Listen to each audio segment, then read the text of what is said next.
একটা agenda RSS এর আগে বিভিন্ন মিডিয়ার মাধ্যমে আপনারা জেনেছেন তারা ভারতবর্ষের সংখ্যালঘুদের ভোট অধিকার থেকে বঞ্চিত করবে এই পরিকল্পনা তারা বহুদিন আগে করেছিল।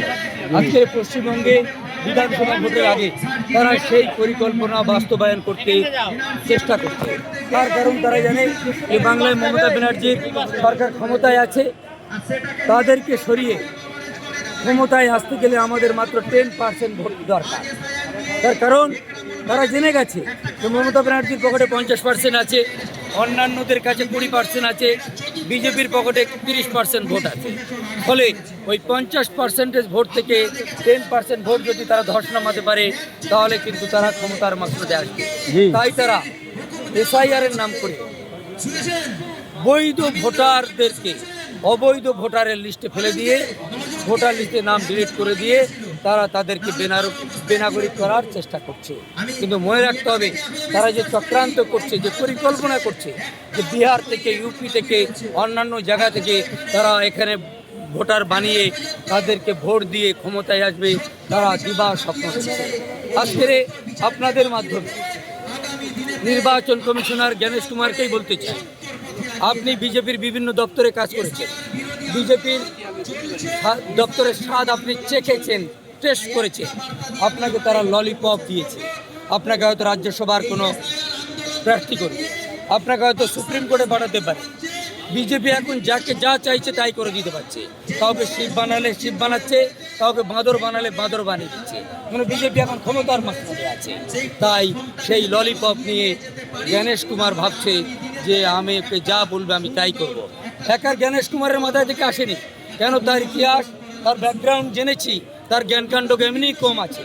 তাই তারা যুগ যুগ ধরে যারা ভোট দিয়ে আসছে, বাবা ভোটাধিকার আছে, ছেলে ভোট ডিলিট হয়ে যাচ্ছে। সাহেব মোফাক্কর ইসলামকে বলছে তিনি জঙ্গি, মুখ্যমন্ত্রী বলেছেন, এবং এনআইএ তার তদন্ত করে ধরছেন।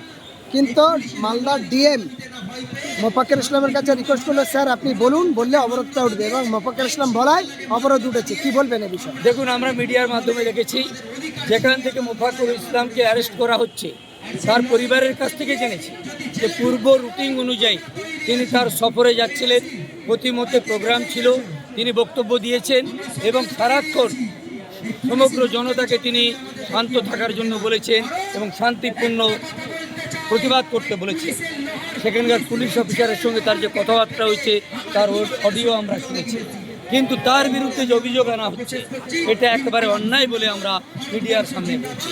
যদি তার কথা অন্যায় হয় তাহলে আমাদের কাছে অসংখ্য ভিডিও আছে, যেখানে বিজেপি নেতা শুভেন্দু অধিকারী, যেখানে দিলীপ ঘোষ, যেখানে মিঠুন চক্রবর্তী, শান্তনু থেকে শুরু করে অসংখ্য ভিডিও রয়েছে যেগুলো সংবিধান বিরোধী, দেশ বিরোধী, সমাজ বিরোধী, সংখ্যালঘু বিরোধী কথাবার্তা বলেছে।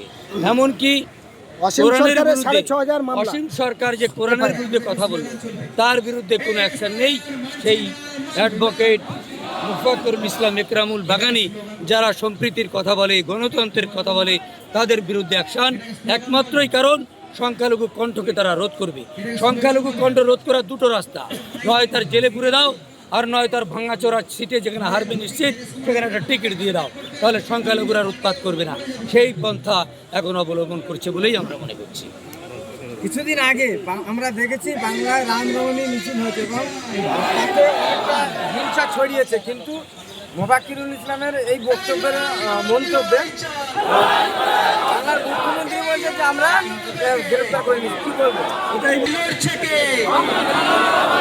এই লড়াই লড়াই লড়াই চাই, আমাদের সংগ্রাম, আমাদের প্রতিবাদ, আমাদের আন্দোলন, এই জেলায় জেলায় প্রতিবাদ, এই জেলায় জেলায় প্রতিবাদ, এই মেধাবাড়ির প্রতিবাদ, এই মুর্শিদাবাদের প্রতিবাদ, এই সাগর দিঘির প্রতিবাদ, এই কোচবিহারের প্রতিবাদ,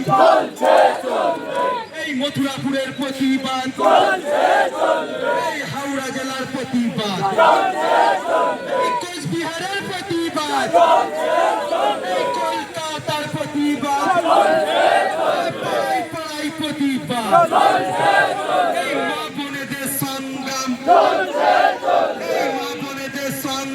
চলছে